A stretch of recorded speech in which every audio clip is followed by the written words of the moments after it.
Praise the lord. రాణి అయిన ఎస్తేరు. ఎస్తేరు 2:7. తన పినతండ్రి కుమార్తె అయిన హదస్సా అను ఎస్తేరు తల్లిదండ్రులు లేనిదై ఉండగా అతడామెను పెంచుకొనెను. ఆమె అందమైన రూపమును సుందర ముఖమును కలదై ఉండెను. ఆమె తల్లిదండ్రులు మరణము పొందిన తరువాత మొర్దెకై ఆమెను తన కుమార్తెగా స్వీకరించెను.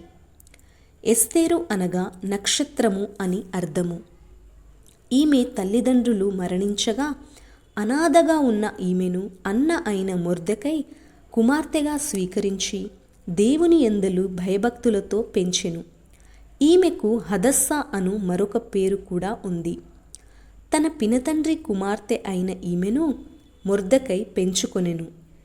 ఎస్తేరు అందమైన రూపమును సుందరమైన ముఖమును కలదై ఉండెను.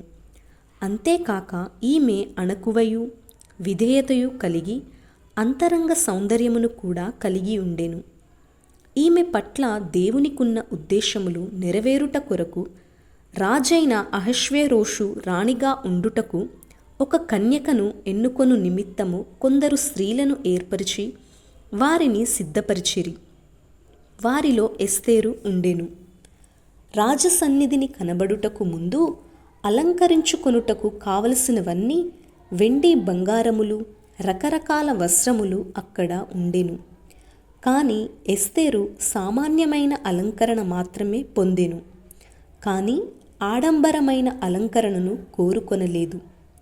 స్త్రీలు అణకువయు స్వస్థబుద్ధియు కలవారై ఉండి తగుమాత్రపు వస్త్రముల చేతనే గాని జడలతోనైనను బంగారముతోనైనను ముత్యములతోనైనను మిగుల వెలగల వస్త్రముతోనైనను అలంకరించుకొనక దైవభక్తి కలవారమని చెప్పుకొను స్త్రీలకు తగినట్లుగా సత్క్రియల చేత తమ్మును తాము అలంకరించుకొనవలెను.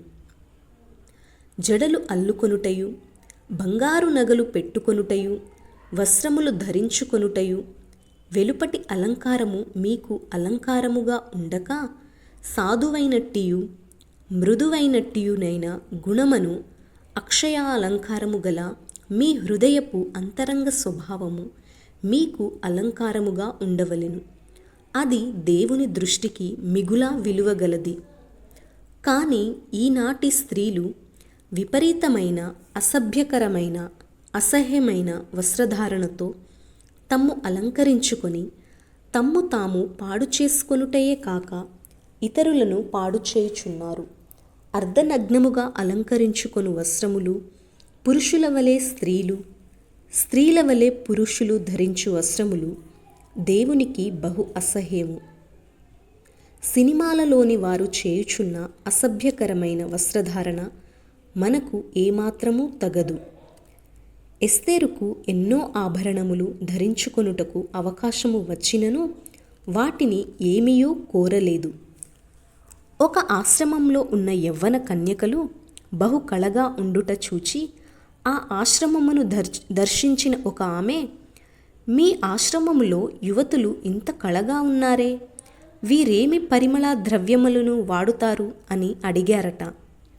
అందుకు ఆ ఆశ్రమ అధికారి, మా పిల్లలు కరుణ అనే కాటుక పెట్టుకుంటారు, చెవులకు వినుబుద్ధి అనే దుద్దులు పెట్టుకుంటారు, పెదవులకు సత్యము అనే రంగును పూసుకుంటారు, విచక్షణ అనే ముక్కుపుడకను ధరిస్తారు, ముఖమునకు చిరునవ్వు అనే క్రీమ్ వ్రాసుకుంటారు, చేతులకు దానము అనే గాజులు తొడుగుకుంటారు, గుండెపై దైవ భయము అనే హారమును వేసుకుంటారు, పాదములకు సిద్ధమనస్సు అనే జోడును తొడుగుకుంటారు, పరిశుద్ధత అనే తెల్లని వస్త్రాలతో శరీరమును కప్పుకుంటారు, కరుణ వినుబుద్ధి సత్యము విచక్షణ చిరునవ్వు దానము దైవభయము సిద్ధమనస్సు పరిశుద్ధత అనే పరిమళా ద్రవ్యాలను మా ఆశ్రమంలోని బిడ్డలు వాడుతారు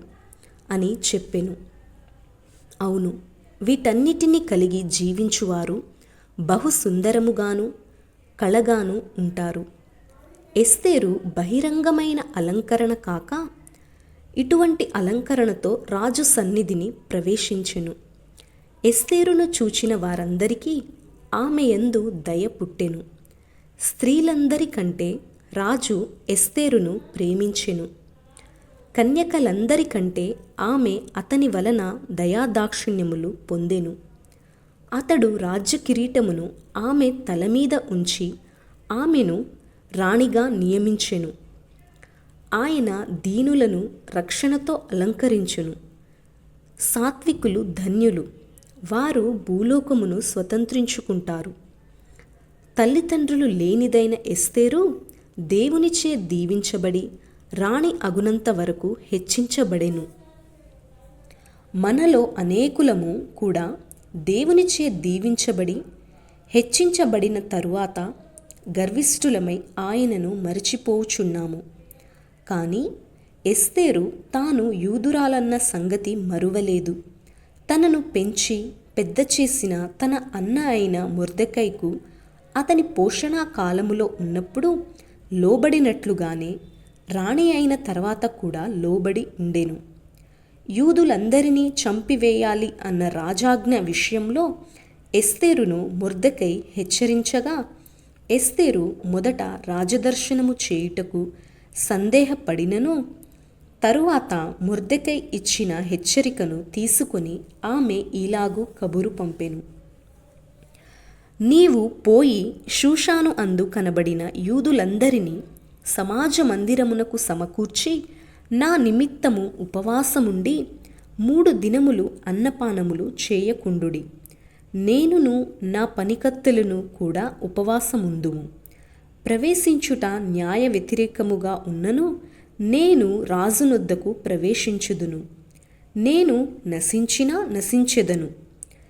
ఎస్తేరు దేవుడు తనను రాణిగా హెచ్చించినది దేవుడు వాడుకొనుటకే అని గ్రహించెను. రాణి అయి ఉన్నప్పటికీ తాను ఉపవాసముండి ప్రార్థించుటకు నిశ్చయించుకొనెను. ప్రియ సోదరి, నీ జీవితంలో వచ్చిన క్లిష్టమైన పరిస్థితులను, సాతాను కలిగించు శోధనలను జయించుటకు ఉపవాసముండి ప్రార్థించుట నేర్చుకుంటున్నావా? ఉపవాస ప్రార్థన వలన అసాధ్యమైన కార్యములను సాధ్యపరచగలము. ఎస్తేరు తన చెలికత్తెలతో 3 దినములు ఉపవాసముండి ప్రార్థించుట ద్వారా యూదులను చంపివేయాలన్న రాజశాసనమును మార్చివేయగలిగినది. ఈనాడు అనేక మంది మోకాళ్లపై నిలిచి ప్రార్థించువారిగా ఉండనందున ప్రతి శోధనకు లొంగిపోవు వారిగాను, ఆత్మలో దిగజారి పాపములో పడిపోవువారుగాను ఉంటున్నారు. మోషే 40 రాత్రి పగళ్ళు ఉపవాసముతో ప్రార్థించుట ద్వారా 10 ఆజ్ఞల పలకలను, ప్రకాశవంతమైన ముఖమును సంపాదించుకోగలిగెను. యేసు ప్రభువు మోకాళ్ళుని ఉపవాసముతో ప్రార్థించుట ద్వారా సాతాను శోధనలను జయించి సాతాను ఉచ్చులలో ఉన్న వారిని విడిపించెను. ప్రార్థన పాపులను పాపపు బంధకముల నుండి విడిపిస్తుంది. యవ్వనస్తులారా, ప్రార్థించండి. యవ్వన కాలములోనే మోకాళ్ళ ప్రార్థన నేర్చుకున్నచో నీ భవిష్యత్తులో వచ్చు శోధనలన్నిటినీ జయించగలవు. ఎస్తేరు దేవునిచే దీవించబడి అనేకులకు ప్రాణదాత ఆయెను. హామాను వంటి దుష్టుని చేతిలో నుండి యూదులను తప్పించి మరణ శాసనాన్ని రద్దు చేయించెను. పాపము చేయువారందరూ పాపమునకు జీతమైన మరణాన్ని సంపాదించుకున్నవారై శాశ్వతమైన నరకాగ్నికి పోవుచున్నారు. ప్రభువుచే ప్రేమించబడి ఆయన కుమార్తెలుగా చేయబడిన మనము నిత్య నాశనమునకు పోవు వారి కొరకు విజ్ఞాపన చేసి వారిని క్రీస్తు కొరకు సంపాదించవలసి ఉన్నది.